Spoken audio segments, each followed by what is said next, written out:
Hello everyone, myself doctor Aanchal Saini. मैं स्वागत करती हूँ आप सब लोगों का माई एकेडमी चैनल के ऊपर। आज जो हम पढ़ने वाले हैं वो हम स्टार्ट करने वाले हैं चैप्टर इलेक्ट्रिसिटी। वीडियो को स्टार्ट करने से पहले मैं आप सबको एक इम्पॉर्टेंट इन्फॉर्मेशन देना चाहती हूँ कि हमारे चैनल पे जो लेक्चर्स हैं, साइंस के क्लास 10th के लेक्चर्स जो हैं आपके अपलोड होते रहेंगे। अभी जो साइंस के चैप्टर्स हम ऑलरेडी कवर कर चुके हैं, केमिकल रिएक्शंस एंड इक्वेशंस वाला जो चैप्टर है वो हम केमिस्ट्री पोर्शन का कवर कर चुके हैं। अगर आप लोगों ने वो वीडियो नहीं देखी है तो आप चैनल पे विजिट करके वो वीडियो देख सकते हैं, राइट। आप हमारे चैनल को भी सब्सक्राइब कर सकते हैं। इससे आपको जो है नोटिफिकेशन जो है मिल जाएगी जो भी अपकमिंग वीडियोस हैं उनकी। और इस चैनल पे आपको बेस्ट से बेस्ट कंटेंट जो है वो प्रोवाइड किया जाएगा। प्लस जो है आपके बोर्ड एग्ज़ाम की प्रेपरेशन के लिए आपकी पूरी हेल्प की जाएगी। प्लस आप हमारा टेलीग्राम चैनल भी ज्वाइन कर सकते हैं जिसका लिंक जो है वो डिस्क्रिप्शन में दिया गया है। अगर आपको शॉर्ट नोट्स चाहिए, राइट, तो उससे रिलेटेड जो है आपके लिए बेनिफिशियल रहेगा कि आप टेलीग्राम चैनल जो है वो ज्वाइन कर लें। चैनल को सब्सक्राइब कर लीजिए एंड आपको अपकमिंग वीडियोस की नोटिफिकेशन जो है वो मिलती रहेगी और आपका जो सिलेबस है वो एक प्रॉपर तरीके से चलता रहेगा। स्टार्ट करते हैं इलेक्ट्रिसिटी चैप्टर। इलेक्ट्रिसिटी चैप्टर में हम किन किन चीज़ों के बारे में पढ़ेंगे। तो सबसे पहले तो कोई भी चैप्टर स्टार्ट करने से पहले देखिए उसकी जो आउटलाइन होती है वो इम्पॉर्टेंट होती है। तो इसमें हम इलेक्ट्रिक करंट के बारे में पढ़ेंगे, इलेक्ट्रिक सर्किट के बारे में हम पढ़ेंगे, ठीक है। इलेक्ट्रिक सर्किट जैसे कि आप यहाँ पे पढ़ोगे वोल्टेज, इसके अलावा इलेक्ट्रिक पोटेंशियल। तो ये कुछ चीज़ें हैं जिनके बारे में इस चैप्टर में हम लोग स्टडी करेंगे। तो स्टार्ट करते हैं इलेक्ट्रिक करंट टॉपिक से।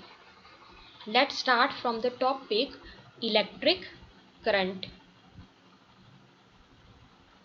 नाउ सबसे पहले देखिए इलेक्ट्रिक करंट को हम कैसे जो है डिफाइन कर सकते हैं। जो फ्लो होता है, the flow of electric charge, the flow of electric charge is known as, जो आपका इलेक्ट्रिक चार्ज का जो फ्लो होता है उसी को हम क्या बोलते हैं, that is known as your electric current. Flow of electric charge is known as electric current, ठीक है।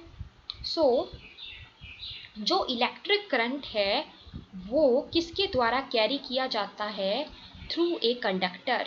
Electric current is carried by moving electrons. The electric current is carried by moving electrons through a conductor। मान लीजिए ये एक conductor है, इस conductor के अंदर जो है इलेक्ट्रॉन्स मूव कर रहे हैं, इलेक्ट्रॉन्स फ्लो कर रहे हैं, है ना। तो इलेक्ट्रॉन्स का फ्लो यहाँ पर हो रहा है। बेसिकली जो मूविंग इलेक्ट्रॉन्स हैं थ्रू ए कंडक्टर, ध्यान रखना, उनके द्वारा जो इलेक्ट्रिक करंट है वो कैरी किया जाता है। Electric current is carried by moving electrons through a conductor, clear. अब एक मैं आपको बहुत इंपॉर्टेंट पॉइंट इसके बाद जो है वो बताने वाली हूँ। अगर हम बाय कन्वेंशन देखें, कन्वेंशन के हिसाब से अगर हम देखें तो बाय कन्वेंशन क्या होता है कि जो इलेक्ट्रिक करंट होता है that flows in the opposite direction to the movement of electrons. यानी कि मान लीजिए यहाँ पे इस कंडक्टर में इलेक्ट्रॉन्स का मूवमेंट अगर मान लीजिए इस डायरेक्शन की तरफ को है तो करंट जो है इस डायरेक्शन की तरफ को फ्लो करेगा, मतलब अपोजिट डायरेक्शन, ठीक है। तो ये इंपॉर्टेंट पॉइंट है कि current flows in the opposite direction to the movement of electrons. जैसे कई बार क्वेश्चन यहाँ से ऐसे भी बन के आ जाता है, जैसे मान लीजिए आपको बोला कि जो इलेक्ट्रॉन्स का फ्लो है वो ए से बी की तरफ है, तो बताइए करंट का फ्लो किसकी तरफ होगा, और ऑप्शंस दे देंगे। तो क्या होगा इस केस में, बी से ए की तरफ, है ना, अपोजिट डायरेक्शन में होगा। नेक्स्ट जो है हम इसके बाद पढ़ने वाले हैं about the electric circuit. Next topic is our about the electric circuit. So electric circuit हमारा होता क्या है? Electric circuit is a continuous and closed path of, ये क्या है? इलेक्ट्रिक सर्किट जो है आप क्या है? That is the continuous and closed path of electric current. Continuous and closed path of electric current, ये आपका है इलेक्ट्रिक सर्किट। इसके बाद हम देखेंगे नेक्स्ट एक एक्सप्रेशन इलेक्ट्रिक करंट के लिए। जो हमारी मैथमेटिकल एक्सप्रेशन आती है इलेक्ट्रिक करंट के लिए, वो क्या होती है? सो देखिए, जो इलेक्ट्रिक करंट है उसको हम जो है लेटर आई से डिनोट कर देते हैं, कैपिटल आई से, ठीक है। सो इसको कैसे एक्सप्रेस किया जाता है? सो यहाँ पर आप एक पॉइंट नोट करेंगे, electric current is expressed, electric current is expressed by the, that is expressed by the flow of electric, by the flow of electric charges, ठीक है। जो आपका इलेक्ट्रिक करंट है that is expressed by the flow of electric charges. Clear? मतलब basically जो electric charges flow कर रहे हैं, ठीक है, जो आपके इलेक्ट्रिक चार्जेस फ्लो कर रहे हैं किसी कंडक्टर के अंदर, उसके द्वारा हम जो है इलेक्ट्रिक करंट को एक्सप्रेस करते हैं। सो इसका मतलब क्या हुआ? दैट रेट ऑफ फ्लो, यहाँ पर रेट ऑफ फ्लो का मतलब क्या हुआ? Rate of flow means the amount of charge, इसका मतलब होता है amount of charge flowing through a particular area, through a particular area in unit time, ठीक है, कि कितना चार्ज फ्लो कर रहा है। जैसे मान लीजिए कोई कंडक्टर है, यहाँ पे कितना चार्ज जो है वो फ्लो कर रहा है, ठीक है, कितना चार्ज जो है वो फ्लो कर रहा है थ्रू ए पर्टिकुलर एरिया, उस कंडक्टर में, मतलब किसी particular area of cross section के थ्रू, है ना, किसी टाइम में, इन यूनिट टाइम। सो देखिए यहाँ पे हम मान के चलते हैं कि if A net electric charge, if A net electric charge, electric charge को हम किससे डिनोट करते हैं? Q से डिनोट करते हैं।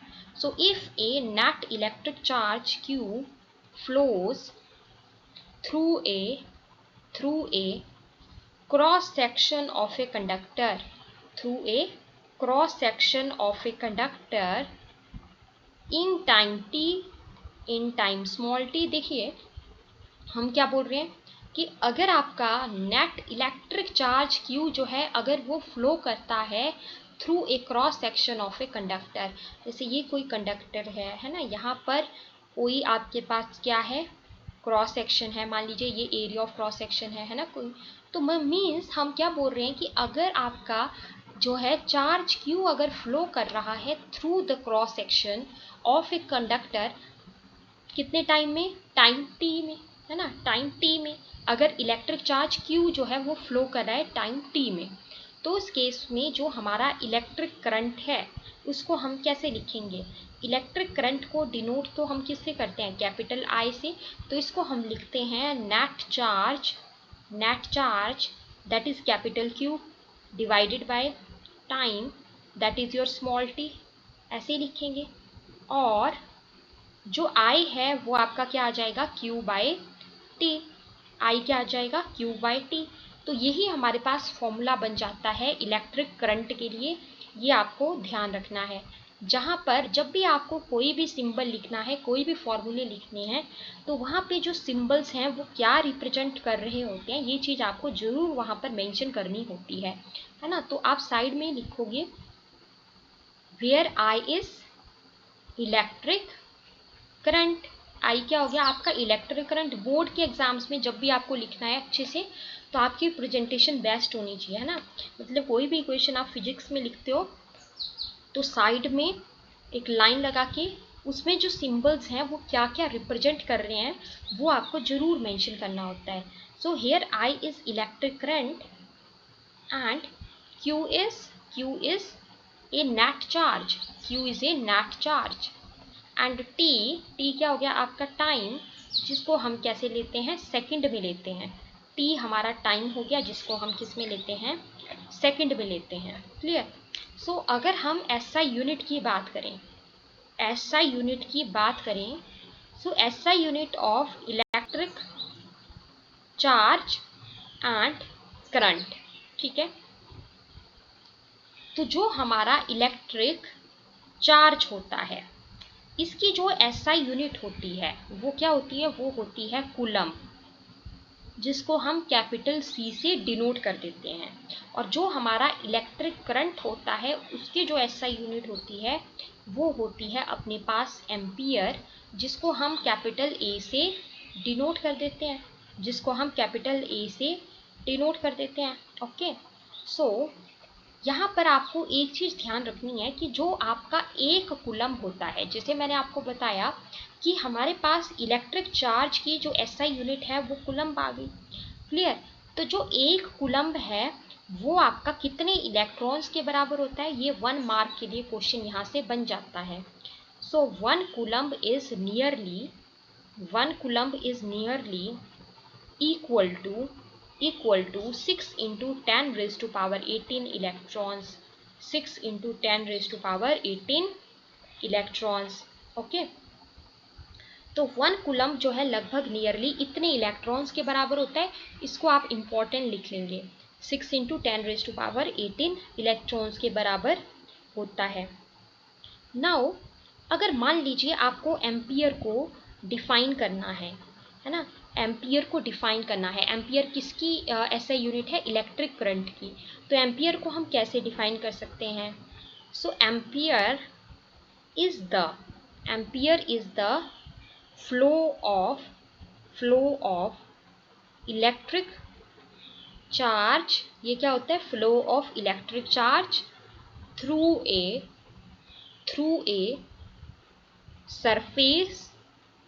Surface at the rate of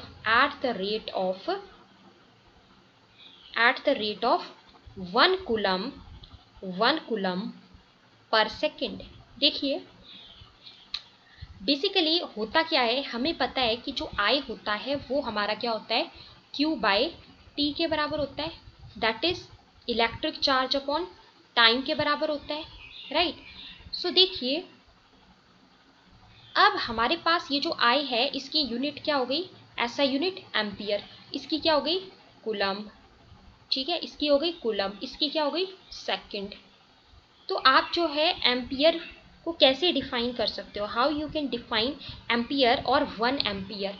1 ampere को हम कैसे डिफाइन करेंगे, क्वेश्चन आ जाता है. आप बोलोगे कि अगर ये जो बस आपको फॉर्मूले से रिलेट करना है, सिंपल. ठीक है, जैसे I हो गया Q बाई टी, तो आप क्या बोलोगे कि अगर आपके पास फ्लो हो रहा है इलेक्ट्रिक चार्ज का, है ना, through a surface at the rate of 1 coulomb, मतलब अगर पर सेकंड के हिसाब से 1 कूलम्ब जो इलेक्ट्रिक चार्ज है ना, पर कूलम्ब के हिसाब से अगर हम देखें तो अगर 1 कूलम्ब इलेक्ट्रिक चार्ज का फ्लो हो रहा है पर सेकंड, तो उसको हम क्या बोलते हैं, उसको हम बोल देते हैं 1 एम्पियर. ठीक है. तो 1 एम्पियर क्या होता है, that is the flow of electric charge through a surface at the rate of, कितने रेट से, 1 कूलम्ब पर सेकेंड. 1 कूलम्ब पर सेकेंड है ना, 1 कूलम्ब है और सेकेंड भी आप पर सेकेंड के हिसाब से ले रहे हो, बिकॉज जो एम्पियर होती है वो यूनिट किसकी होती है, एम्पियर हमारे इलेक्ट्रिक करंट की यूनिट होती है. तो इसीलिए हम इसको Q बाई टी की टर्म में ले लेंगे. मतलब इसीलिए हमने डेफिनेशन में चार्ज की बात की और टाइम की बात की. I hope this is clear. Now इसके बाद हम पढ़ेंगे कि 1 कूलम्ब को हम कैसे डिफाइन कर सकते हैं, how you can define 1 coulomb. So 1 coulomb क्या होता है, इसका मतलब ये हुआ कि अगर, मतलब ये जो मैंने अभी आपको पॉइंट बताया, ठीक है, इसका मतलब क्या हुआ कि इफ 1 कूलम्ब, अगर आपके पास 1 कूलम्ब ऑफ इलेक्ट्रिक चार्ज, अगर 1 coulomb of electric charge flow करता है, flows through a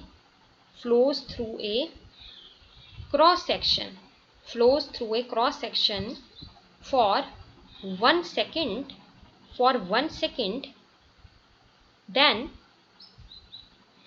it would be equal to 1 ampere. देखिए इस पॉइंट को आप यहाँ पे समझेंगे ध्यान से। इसका मतलब ये हुआ कि अगर 1 कूलम्ब इलेक्ट्रिक चार्ज फ्लो करता है थ्रू ए क्रॉस सेक्शन, है ना, किसी कंडक्टर में 1 सेकेंड के लिए, फॉर 1 सेकेंड, तो वो 1 एम्पियर के बराबर होगा। मतलब इसमें आपको बिल्कुल भी कंफ्यूजन नहीं होना चाहिए। सिंपल सी बात क्या है कि अगर जो Q है, जो इलेक्ट्रिक चार्ज है, अगर वो 1 कूलम्ब है और टाइम जो है कितना वहाँ पे लग रहा है, 1 सेकेंड का ही टाइम लग रहा है, तो ये किसके इक्वल होगा? ये इक्वल होगा हमारा 1 एम्पियर के, है ना, मीन्स इस वाली चीज के बराबर होगा। So if 1 coulomb of electric charge flows through a cross section for 1 second, it would be equal to 1 ampere. It would be equal to what? It would be equal to 1 ampere. इसका मतलब क्या हुआ कि therefore आप क्या बोल सकते हो कि 1 एम्पियर किसके इक्वल हो गया? 1 कूलम अपॉन 1 सेकेंड। क्लियर? किसके इक्वल हो गया? 1 कूलम अपॉन 1 सेकेंड। अब देखिए, अगर मैंने बोला I is equal to q by t, अब मुझे यहाँ से जो है Q निकाल के लिखना है, तो मैं Q को कैसे लिखूंगी? Q क्या आ जाएगा मेरा? यहाँ से क्रॉस मल्टीप्लाई कर लेंगे, I इंटू टी। तो इलेक्ट्रिक चार्ज क्या आ गया हमारे पास? इलेक्ट्रिक चार्ज का फॉर्मूला क्या आ गया? That is equal to electric current, जो आपका इलेक्ट्रिक चार्ज है ना, इलेक्ट्रिक चार्ज कौन हुआ यहाँ पर? Q। तो इलेक्ट्रिक चार्ज किसके इक्वल हो गया? I क्या हो गया आपका? Electric current multiply by time. So देखिए, अगर हमारा I जो है वो Q बाई टी के बराबर है, तो Q किसके बराबर आ जाएगा? I इंटू टी के बराबर आ जाएगा। सिंपल सी बात होगी। अगर I Q बाई टी के बराबर है तो Q किसके इक्वल आ गया? Q इक्वल आ गया हमारे पास I इंटू टी के। तो Q जो है यहाँ पर इलेक्ट्रिक चार्ज हो गया हमारा, I क्या हो गया? इलेक्ट्रिक करंट हो गया, T हमारे पास क्या हो गया यहाँ पर? टाइम हो गया। तो अब देखिए, अगर मुझे यहाँ से 1 कूलम्ब निकालना है तो 1 कूलम्ब क्या आ जाएगा? देखिए, अगर मान लीजिए मैं बोल रही हूँ कि 1 कूलम्ब इलेक्ट्रिक चार्ज फ्लो कर रहा है through a cross section for 1 second, तो वो अगर 1 एम्पियर के बराबर होता है तो 1 कूलम्ब क्या आ जाएगा? यहाँ से मैं इसको क्रॉस मल्टीप्लाई कर दूंगी तो ये क्या आ जाएगा मेरे पास? 1 एम्पियर इंटू 1 सेकेंड आ गया, है ना। तो मतलब ये वाला हमारा I क्या था? करंट था, है ना। यहाँ पर ये 1 सेकेंड क्या था? टाइम था। आई होप आपको अच्छे से समझ में आ रहा होगा कि ये वाली चीज हमने कैसे लिखी। यहाँ पे 1 ampere is equal to 1 coulomb by 1 second.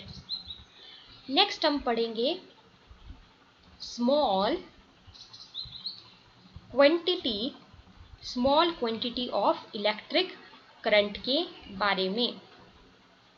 अब इलेक्ट्रिक करंट की स्मॉल क्वांटिटीज कौन है?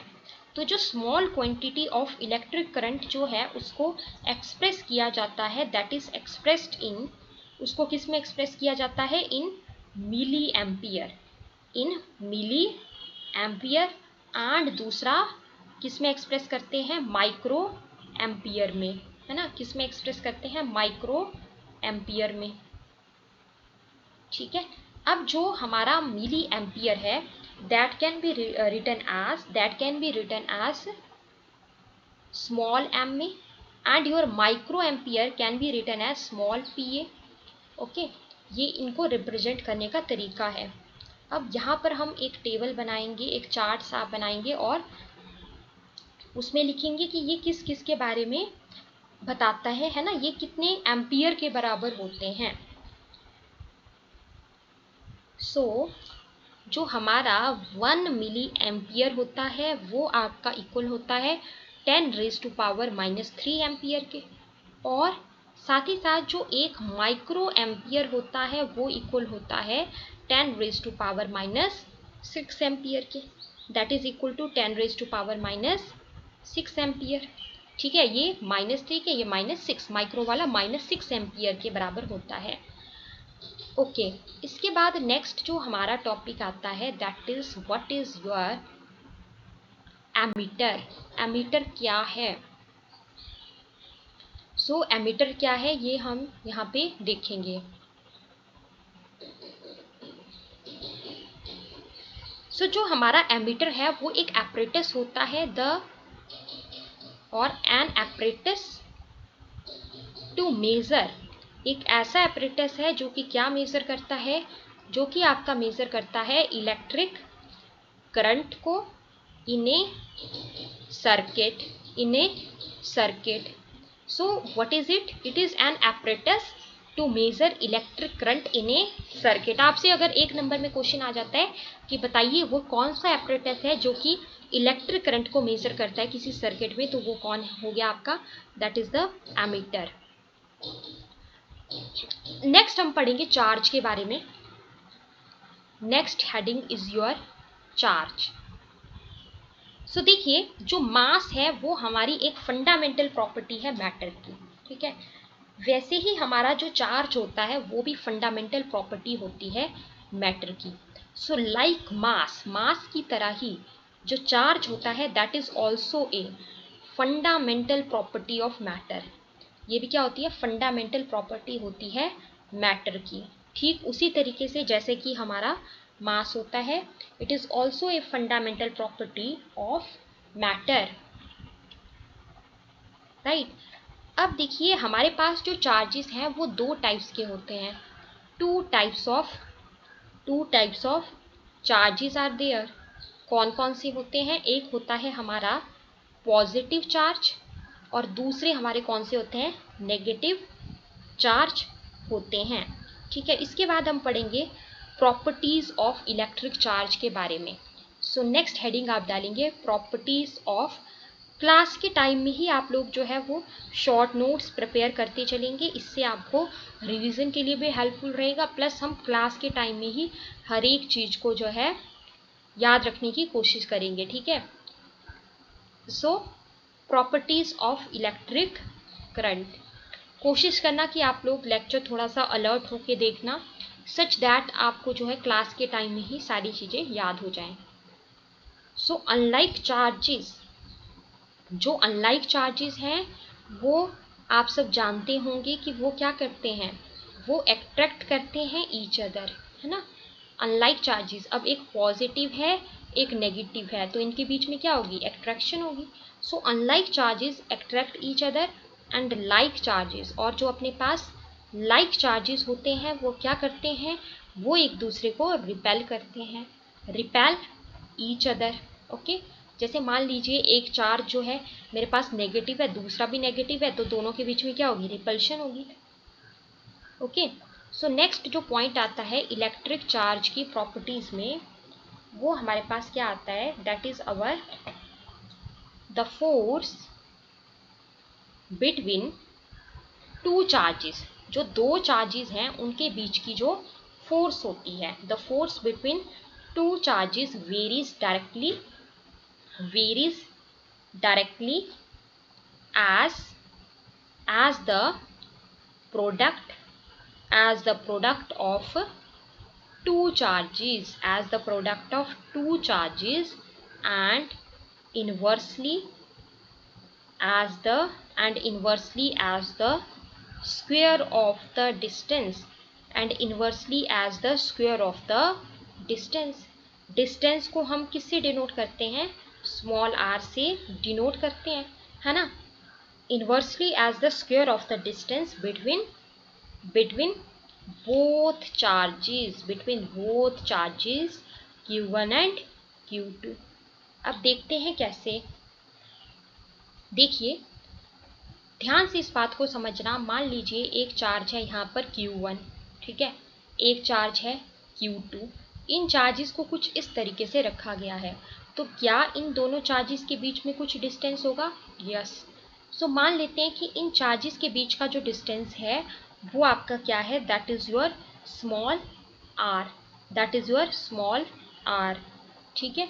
और ये Q1 हो गया, ये Q2 हो गया, ये दो चार्जेस हैं। है ना। तो जो इन चार्जेस के बीच में जो फोर्स होगी, है ना, जो इन चार्जेस के बीच में फोर्स होगी, अब देखिए वो फोर्स आपकी फोर्स ऑफ एट्रैक्शन भी हो सकती है, या फिर ऑन द अदर हैंड वो फोर्स आपकी फोर्स ऑफ रिपल्शन भी हो सकती है। अब आपकी फोर्स ऑफ एट्रैक्शन कब होगी? वो जैसे मान लीजिए ये Q1 चार्ज मेरा -10 कूलम्ब है और Q2 चार्ज मेरा +8 कूलम्ब है। तो यहाँ पर आप देख रहे हैं कि एक चार्ज नेगेटिव में हो गया, एक पॉजिटिव में, तब तो एट्रैक्शन होगी, है ना। लेकिन अगर मान लीजिए एक चार्ज Q1 है, एक Q2 है, एक जो है वो -6 कूलम्ब है, दूसरा -4 कूलम्ब है, तो ये दोनों चार्जेस क्या हो गए? Negative negative, like charges. तो उस केस में तो क्या होगा? रिपल्शन होगी, है ना। तो बेसिकली यहाँ पर ये जो फोर्स है ये अट्रैक्शन भी हो सकती है और रिपल्शन भी हो सकती है। कंडीशंस मैंने आपको बता दी। तो मान लेते हैं दो चार्जेस हैं, एक चार्ज Q1 है, दूसरा Q2 है, और डिस्टेंस जो है इनके बीच का R है। तो जो फोर्स होगी इन चार्जेस के बीच में, that varies directly as the product of the charges, है ना। वो कैसे वेरी करती है? Directly as the product of the charges. अब एक चार्ज Q1 है, दूसरा चार्ज Q2 है ना। तो इन चार्जेस का प्रोडक्ट, तो जो ये जो फोर्स होती है ना, ये डायरेक्टली प्रोपोर्शनल होती है Q1 Q2 के। सो ये आ जाएगी इक्वेशन नंबर 1। और दूसरा बात क्या है कि ये जो फोर्स होती है ये इनवर्सली प्रोपोर्शनल होती है। तो लिख देते हैं inversely proportional to r square. Distance क्या था इन चार्जेस के बीच में? स्मॉल आर, है ना, that is your small R. So square of the distance between the charges. So अब हम यहाँ पे बोलेंगे कि फ्रॉम इक्वेशन नंबर 1 एंड 2 हमारे पास क्या आ जाएगा? क्या हमारे पास कुछ इस तरीके से आ जाएगा? F is directly proportional to Q1 Q2 upon are square. क्या ऐसा कुछ आ जाएगा? यस। सो अब देखिए यहाँ से हम प्रोपोर्शनलिटी के साइन को रिमूव करते हैं, तो यहाँ पर हमारा एक कांस्टेंट आ जाता है जो कि क्या होता है? K होता है। तो ये क्या आ जाएगा? F is equal to K Q1 Q2 upon are square. F is equal to K Q1 Q2 by R square. Clear? So ये हमारे पास यहाँ पे बन जाती है इक्वेशन। यहाँ पर ये जो K है ये क्या, ये जो K है ये क्या हो गया यहाँ पे? What is this K here? That is the constant. ये कांस्टेंट हो गया ना। देखिए यहाँ पे इन दोनों इक्वेशन से मैंने बोला F directly proportional to Q1 Q2, F inversely proportional to r square. ठीक है, तो प्रोपोर्शनलिटी के साइन को रिमूव करने के लिए, प्रोपोर्शनलिटी के साइन को रिमूव करने के लिए हम यहाँ पे कांस्टेंट लगा देते हैं जो कि आपका K होता है, जो कि क्या होता है? That is your K। So 1 coulomb. अब एक और चीज आप यहाँ पे देखिए, जैसे जो कि हमने ऑलरेडी बात की, जैसे अगर मैं आपके सामने बोलती हूँ 1 coulomb is equal to 1 ampere into 1 second, तो आप समझ लेंगे कि ये हमारे पास कैसे आया। अब देखिए ये वाली चीज़ तो हम समझ गए थे, लेकिन अभी तक हमने डेफिनेशन नहीं देखी इसकी कि हम डिफाइन कैसे करते हैं, है ना। हम डिफाइन कैसे करते हैं एक कूलम्ब चार्ज को? सिंपल मैंने बता तो दिया कि आपको लिखना कैसे है। मीन्स जैसे देखिए करंट I जो है ना, अगर I जो है वो हम जानते हैं Q/T के बराबर होता है ना। हम यहाँ पे स्मॉल q से भी चार्ज को बता देते हैं। तो अगर आपके पास ये वाला जो इलेक्ट्रिक करंट है ये 1 एम्पियर है, और जो Q है आपका, ठीक है, जो आपका Q है वो अगर 1 कूलम्ब है और टाइम आपका 1 सेकेंड है, तो ये क्या आ जाएगा? 1 coulomb is equal to, 1 coulomb is equal to क्या आ जाएगा? 1 एम्पियर मल्टीप्लाई बाय 1 सेकेंड, यही आ जाएगा। तो ये तो बता दिया कैसे आएगा। लेकिन अगर आपको डेफिनेशन जो है इसकी बतानी है, मतलब 1 कूलम्ब की डेफिनेशन बतानी है, तो आप कैसे बताओगे? आप बोल सकते हो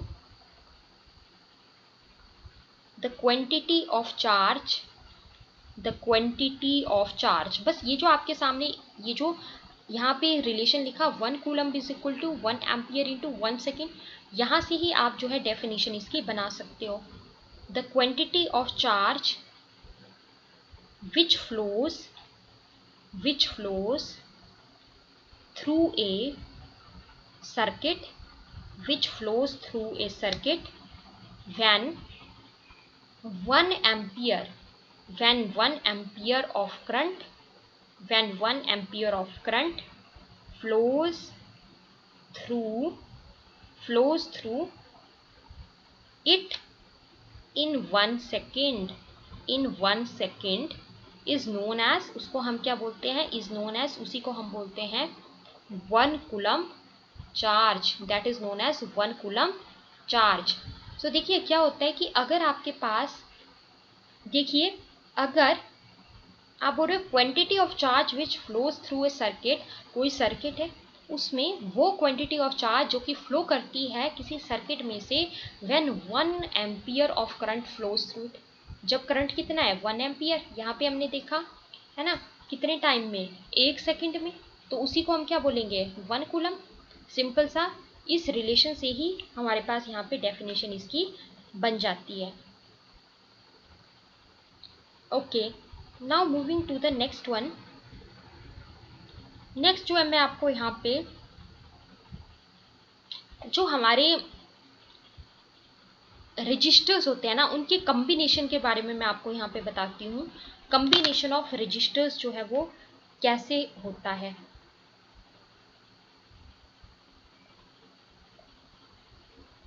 ये देखिए यहाँ पे ये वाला जो आपको बताया गया है ना, इसमें आप ध्यान से देखिए, आपके सामने जो है यहाँ पे जो कम्बिनेशन है ना इन रजिस्टर्स का, 2 टॉपिक्स आते हैं इस चैप्टर में इम्पॉर्टेंट, जो कि आपके फॉर्मूले आपको क्लियर होने चाहिए न्यूमेरिकल्स के लिए भी। एक होते हैं हमारे रजिस्टर्स इन सीरीज, दूसरे हमारे होते हैं that is resistors in parallel, दूसरे होते हैं रजिस्टर्स इन पैरेलल, है ना। तो ये जो फर्स्ट वाला जो है मेरे सामने है ना, ये क्या है, that is the resistors in parallel. तो आप देख सकते हो पैरेलल कॉम्बिनेशन में यहाँ पे रजिस्टर्स जोड़े गए हैं, R1 है ना, मान लीजिए ये R1 रजिस्टर है, ये R2 है और ये R3 है ना, एक दूसरे के पैरेलल है, एक यहाँ पे है, एक यहाँ पे, एक यहाँ पे, तो ये हो गया हमारा पैरेलल में, ठीक है, ये क्या हो गया पैरेलल में। दूसरा होता है हमारे रजिस्टर्स इन सीरीज, सीरीज में आप देख सकते हो कैसे है, ये एक रजिस्टर है R1, ठीक है, when resistors are joint from end to end, ठीक है, when resistors are joint in parallel, that is, उसको हम क्या बोलेंगे, दैट इज हम बोलेंगे उसको रजिस्टर्स इन पैरेलल कॉम्बिनेशन। जब आपके जो रजिस्टर्स हैं they are joint from end to end, है ना। यहाँ पर आप देख सकते हैं ये बैटरी लगी है, ये आपका एक इलेक्ट्रिक सर्किट है, इसमें ये बैटरी है, बैटरी का पॉजिटिव टर्मिनल है, नेगेटिव टर्मिनल है ना, पॉजिटिव टर्मिनल है, नेगेटिव टर्मिनल है, और V आपके पास यहाँ पर वोल्टेज है ना, V आपके पास यहाँ पर वोल्टेज है। सो आई होप आपको समझ में आ गया होगा कि सीरीज कॉम्बिनेशन में क्या होगा, the registers are joint from end to end, it is called in series, तो उसको हम बोलेंगे कि वो सीरीज में है, ठीक है। अब यहाँ पे फॉर्मूलाज क्या बनते हैं इसके लिए, दोनों टाइप के कॉम्बिनेशंस के लिए वो क्या बनता है, तो अगर आपको निकालना है रजिस्टर्स इन सीरीज कॉम्बिनेशन, तो उसके लिए फॉर्मूला क्या बनता है वो आप नोट डाउन कर लेंगे।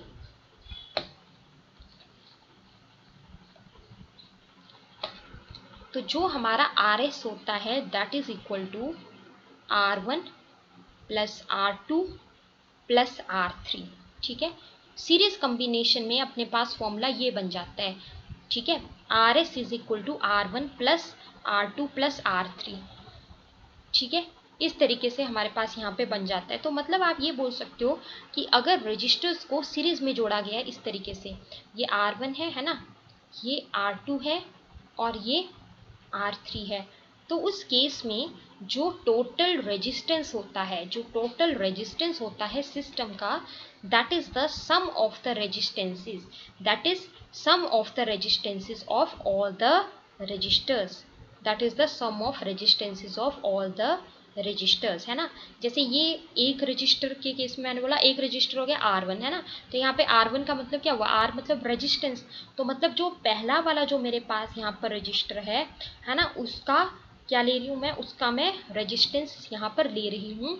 सो दैट मीन्स हम ये बोल सकते हैं कि अगर आपके रजिस्टर सीरीज में है तो वहाँ पे आप लिखेंगे, यहाँ पे नोट्स भी आप साथ के साथ बना लेंगे। सो हेडिंग आप डालिए registers in series, registers in series. So when registers are when registers are joined when registers are joined from and to and end to end, then क्या बोलेंगे, it is called in series.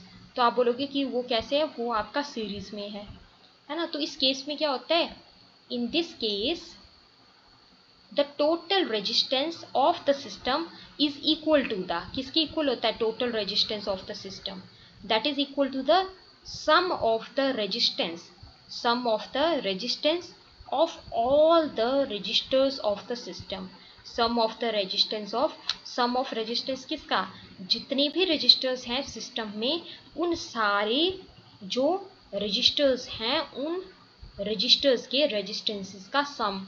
जैसे मान लीजिए first हमारे पास register है तो उसका resistance हो गया R1, सेकंड रजिस्टर है उसका रेजिस्टेंस हो गया R2, थर्ड के केस में हो गया R3, राइट। तो इन सब के केस में क्या होगा, मीन्स जो हमारा टोटल जो निकलेगा वो सम निकलेगा सबका। जैसे मैं बोल रही थी कि एक रजिस्टर ऐसे जोड़ा है, एक ऐसे है ना, सीरीज में एंड टू एंड। तो यहाँ पे R1 R2 R3 ये रिस्पेक्टिवली जो है यहाँ पे क्या हो गया, इन तीनों रजिस्टर्स का रेजिस्टेंस। नेक्स्ट लेक्चर में हम डिस्कस करेंगे कि हमारा रेजिस्टेंस क्या होता है, ये सारी चीज़ें। अभी मैं आपको एक बेसिक आइडिया दे रही हूँ ताकि आप एटलीस्ट फॉर्मूला जो है इस लेक्चर में तैयार कर लें, राइट। फिर बिकॉज नेक्स्ट लेक्चर में फिर हम कुछ न्यूमेरिकल प्रैक्टिस भी करेंगे। तो ये फॉर्मूला आपको नोट डाउन कर लेने हैं, है ना।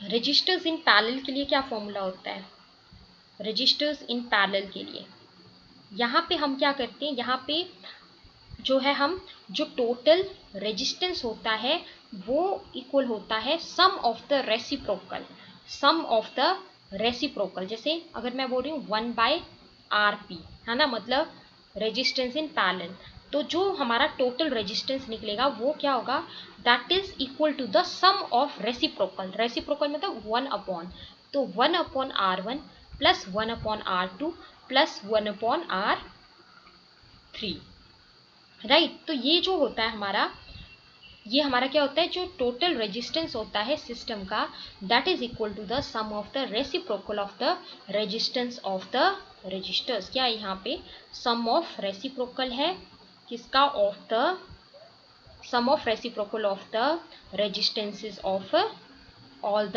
रजिस्टर्स, है ना, जितने भी रजिस्टर्स हैं उनका जो रेजिस्टेंस है उसके सम का रेसिप्रोकल। तो 1/, की फॉर्म में ऐसे लिखते हैं हम। तो ये होता है हमारा फॉर्मूला इसके लिए। नेक्स्ट मैं एक दो और फॉर्मूला आपको बता देती हूँ ताकि नेक्स्ट लेक्चर तक जो है आप उन फॉर्मूलाज को एटलीस्ट देख लें, है ना। क्योंकि आप जब न्यूमेरिकल्स करोगे नेक्स्ट लेक्चर में, जैसे हम कुछ न्यूमेरिकल प्रॉब्लम्स भी करेंगे, तो वहाँ पे आपको फॉर्मूलाज पता होना चाहिए। बाकी जो टॉपिक्स जो है, जैसे ये रजिस्टर्स वाला जो टॉपिक है, रजिस्टर्स इन पैरेलल, है ना, और ये सीरीज, ये तो मैंने आपको बता दिया। रेजिस्टेंस क्या होता है, ये सारी चीज़ें हम जो है वो नेक्स्ट लेक्चर में करेंगे। अभी के लिए मैं आपको इतना बता रही हूँ, कुछ फॉर्मूलाज, ठीक है।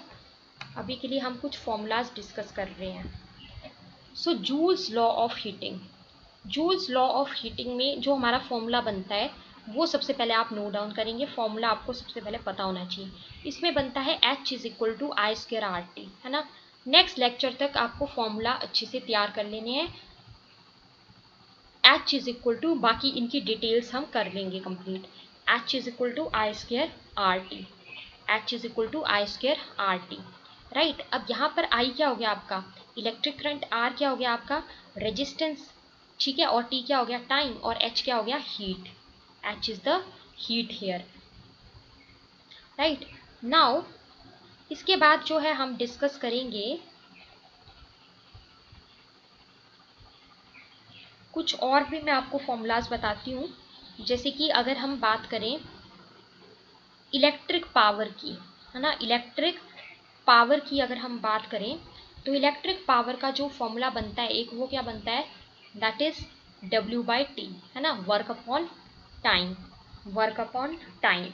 अच्छा, एक होता है हमारा ओम्स लॉ। ओम्स लॉ के अकॉर्डिंग एक रिलेशन बनता है, that is V is equal to IR, that is V is equal to IR। ये बनता है हमारा ओम्स लॉ के according relation, V is equal to IR, okay. So इसके अलावा एक आपको यहाँ पे पता होना चाहिए, जूल्स लॉ ऑफ हीटिंग बता दिया, ये वाला फॉर्मूला बता दिया, registers in series, registers in parallel, ठीक है। नेक्स्ट मैं आपको बता देती हूँ फॉर्मूला फॉर योर रेजिस्टेंस, है ना। रेजिस्टेंस का फॉर्मूला क्या होता है, फॉर्मूला लिस्ट आप अलग से बना लेंगे तो आपको अच्छा रहेगा। So R is equal to क्या होता है आपका rho L upon A, R is equal to rho L upon A, ठीक है।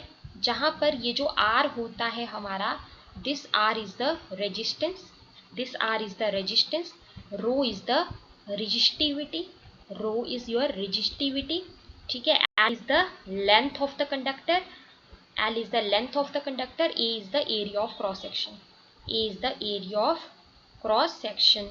तो ये बन जाता है हमारा रेजिस्टेंस के लिए फॉर्मूला, ठीक है। और याद रखना कि जो हमारा रेजिस्टिविटी होता है उसका क्या फॉर्मूला होता है, रेजिस्टिविटी का फॉर्मूला। तो रेजिस्टिविटी को निकालना चाहेंगे तो हम जो है रेजिस्टिविटी को रो से डिनोट करते हैं, ठीक है। तो इसी फॉर्मूले से हम यहाँ से निकाल सकते हैं रीअरेंज करके सिंपली। कैसे निकालेंगे, देखिए ये रो अगर आपको निकालना है तो ये रो किसके इक्वल होगा, इसको क्रॉस मल्टीप्लाई करिए इसके साथ, आर ए के साथ। सो क्या आ गया, ये R A divided by L, है ना। तो रो का फॉर्मूला क्या आ जाता है आपका, that is equal to, that is R A upon L, है ना। ये किसका फॉर्मूला आ गया, रो का फॉर्मूला आ गया। रीअरेंज करके हमने यहीं से ही ये निकाला है। Okay, so that's all for this lecture. I hope you like this lecture. यहाँ पे देखिए थोड़ा सा मैं आपको ओवरव्यू दे देती हूँ कि आज के लेक्चर में हमने क्या क्या चीज़ें जो है वो कवर की हैं। सो देखिए सबसे पहले तो मैंने आपको जनरल इंट्रोडक्शन दी चैप्टर की, देन हमने मेन यहाँ पे इलेक्ट्रिक करंट के बारे में पढ़ा, चार्ज के बारे में पढ़ा, है ना। एक्सप्रेशन पढ़ी, ये इलेक्ट्रिक करंट की एक्सप्रेशन मैंने आपको बताई। यहाँ पे दो फॉर्मूलाज बताए, रजिस्टर्स को सीरीज में जोड़ते हैं, पैरेलल में जोड़ते हैं, तो टोटल रेजिस्टेंस हम कैसे निकालते हैं। इलेक्ट्रिक करंट आई जो है वो Q/T के बराबर होता है, इनकी SI यूनिट क्या होती है ये बताया। 1 एम्पियर को आप कैसे डिफाइन करोगे, 1 कूलम को कैसे डिफाइन करोगे। ओके, देन नेक्स्ट जो है मैंने आपको बताया ये स्मॉल क्वांटिटीज़ क्या हैं आपकी इलेक्ट्रिक करंट की, जो कि जैसे मिली एम्पियर है, आपका माइक्रो एम्पियर है। ओके, एमीटर का यूज़ क्या है, ये आपका क्वेश्चन यहाँ से बन जाता है 1 मार्क के लिए। देन चार्ज जो है वो फंडामेंटल प्रॉपर्टी ऑफ मैटर है, कई बार MCQ में भी क्वेश्चन आ जाता है कि जैसे क्वेश्चन आ गया which of the following is the fundamental property of matter. तो याद रखना कि जो आपका मास है और चार्ज है ना, ये दोनों क्या है, फंडामेंटल प्रॉपर्टी ऑफ मैटर है। तो दो चार्जेस हैं, positive negative. Properties of electric properties यहाँ पे हमने डिस्कस करी कि जो हमारे जो अनलाइक चार्जेस होते हैं वो आपके अट्रैक्ट करते हैं एक दूसरे को, है ना। अनलाइक चार्जेस आपके अट्रैक्ट करते हैं एक दूसरे को, जबकि जो लाइक चार्जेस हैं वो एक दूसरे को क्या करते हैं, रिपेल करते हैं। तो जो फोर्स होती है दो चार्जेस के बीच में, that varies directly as the product of the two charges and inversely as the square of the distance between the two charges, है ना। ये एक प्रॉपर्टी हमने यहाँ पर डिस्कस की है। सो इसमें मैंने आपको फिर एक इक्वेशन जो है वो बताई जो कि हमारे पास निकल के आती है, that is F is equal to k Q1 Q2 by R square. F is equal to k Q1 Q2 by R square, है ना। तो ये हमने यहाँ पे कुछ पॉइंट्स डिस्कस किए। इसके अलावा नेक्स्ट जो है मैंने आपको लास्ट में ये जो जूल्स लॉ ऑफ हीटिंग है इसके अकॉर्डिंग जो हमारा यहाँ पे एक रिलेशनशिप बनता है, that is H is equal to I square R T. ये आपको कर लेना है, ये आपका इम्पॉर्टेंट है यहाँ पे, ठीक है। सो प्रॉपर्टीज ऑफ द इलेक्ट्रिक, यहाँ पे थोड़ा सा करेक्शन जो है आप कर लीजिए। इलेक्ट्रिक चार्ज की प्रॉपर्टीज पढ़ी ना हमने, ये इलेक्ट्रिक चार्ज की प्रॉपर्टी पढ़ी, यहाँ पे थोड़ा रिटन मिस्टेक हो गया। इलेक्ट्रिक चार्ज की प्रॉपर्टीज़ ये मैंने आपको पढ़ाई कि अनलाइक चार्जेस आप समझ गए होंगे, अनलाइक चार्जेस अट्रैक्ट ही करेंगे, है ना, लाइक चार्जेस रिपेल ही करेंगे, ये कुछ प्रॉपर्टीज़ होती हैं। फिर एक प्रॉपर्टी मैंने इससे रिलेटेड आपको बताई, ये भी आपको क्लियर होगी ना, यहाँ पे के कैसे आया ये भी यहाँ पर क्लियर है, क्लियर। सो नेक्स्ट जो है फिर कुछ फॉर्मूलाज हमने किए हैं जूल्स लॉ ऑफ हीटिंग के केस में, H is equal to I square R T, है ना। क्लास के टाइम में ही याद रख लीजिए, इसीलिए हमने यहाँ पे रिवीजन भी कर लिया। ओम्स लॉ के अकॉर्डिंग रिलेशन क्या बना, V is equal to I R, V is equal to I R, है ना। पावर का formula work upon time, work upon time, ठीक है। नेक्स्ट रेजिस्टेंस के लिए R is equal to rho L upon A, resistivity यहीं से निकल जाएगा, rho that is R A upon L. So that's all for this lecture. सो आज के लेक्चर में हमने जो भी पढ़ा वो रिवाइज भी कर लिया। सो अगर आप लोग अपनी कुछ सजेशंस देना चाहते हैं तो कमेंट बॉक्स में बताइए, एंड नेक्स्ट जो लेक्चर है उसके लिए रेडी रहिएगा। उसमें हम जो है इस चैप्टर के न्यूमेरिकल्स डिस्कस करेंगे, एंड जो मैंने आपको फॉर्मूलाज दिए हैं वो आपको अच्छे से अपने पास एक लिस्ट जो है वो बना लेनी है। एंड जो नेक्स्ट लेक्चर हमारा आएगा, अप टू नेक्स्ट लेक्चर आपको जो है वो तैयार कर लेनी है सारे formulas, right. So thank you so much for watching this video. अगर वीडियो अच्छी लगी है तो वीडियो को लाइक कीजिए और अपने दोस्तों के साथ शेयर कीजिए। चैनल के बारे में थोड़ा सा बताइए अपने फ्रेंड्स को भी, है ना। इस चैनल का मेन मोटिव यही है, बेस्ट कंटेंट प्रोवाइड करना एंड स्टूडेंट्स को जो है वो हेल्प करना रिगार्डिंग देयर स्टडीज़। सो आप कुछ सजेशंस अगर अपनी देना चाहते हैं कि हाँ जी कि कोई चैप्टर जो है वो पहले करना है, तो इस हिसाब से भी आप अपनी कुछ भी सजेशन जो है वो दे सकते हैं। और अगर आपको वीडियो अच्छी लगी है तो प्लीज़ कमेंट बॉक्स में बताइए, तो इससे हम लोगों का भी थोड़ा मोटिवेशन जो है वो बढ़ता है वीडियोस को बनाने के लिए, और आप लोगों के लिए और भी अच्छा करने की कोशिश करेंगे। So thank you so much, bye bye.